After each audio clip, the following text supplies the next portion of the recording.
So one of the top concerns of organizations today is finding and keeping the right people. And on top of that, of course, getting the most out of them once you have them inside your organization. The thing is, organizations tend to struggle with how to get the most out of their people. So think about the money that you make personally every month. At the end of it, after expenses, you have some left over. Do you spend it or do you keep it? This is discretionary income. So what's interesting is, the same thing applies to your employees with the effort they give at work. How much they have versus how much they give. This is called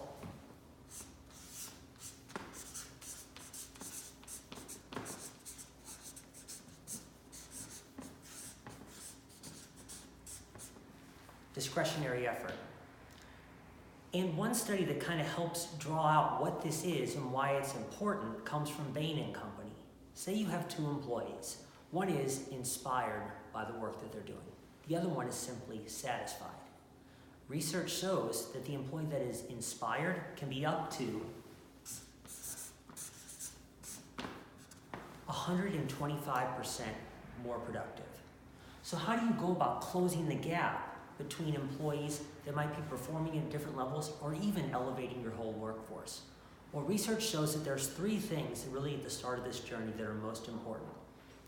The first is autonomy.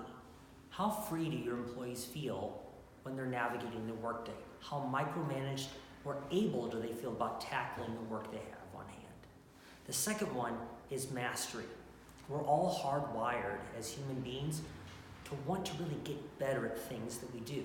How much have you trained your employees and enabled them to have work that makes them feel like they're successful? The third, and oftentimes really overlooked, even though it's right in front of us, is purpose. The thing is, at the end of the day, your employees want to feel connected to whatever your organization's goal is.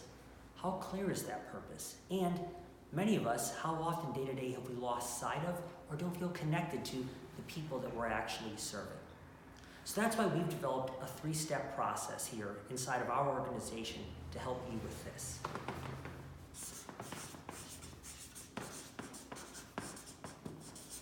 The first one is getting your leadership team together.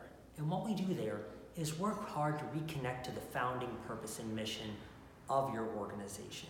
It's really our intention there to hear what your organization looks like when it's at its very best, what it looks like when it might have stumbled at times, so we can help round out what that picture looks like. Then,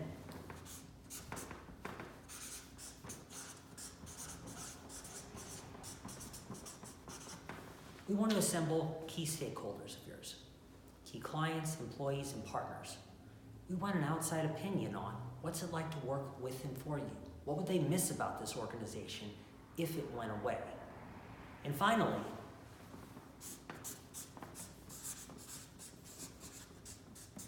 we all know all too well the report that is very lofty and great in what it says, but at times can be hard to implement. That's why we believe in creating a very easy to implement, actionable plan to help you begin influencing your culture day to day. We created Values First Consulting because all too often we've heard organizations talk in big words but fail to deliver. This is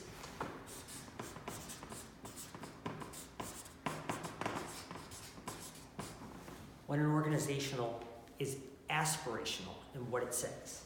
Our goal is to transform you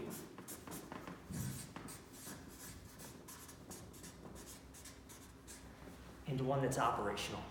Because the thing is, when your employees feel inspired by the work that you do, they're naturally more trusting. And what's really great about that is research shows in companies with higher levels of trust, they tend to outperform the S&P 500 by a factor of 3. That's why my partner John Keating and I founded Values First Consulting, and that's what we'd like to talk with you about.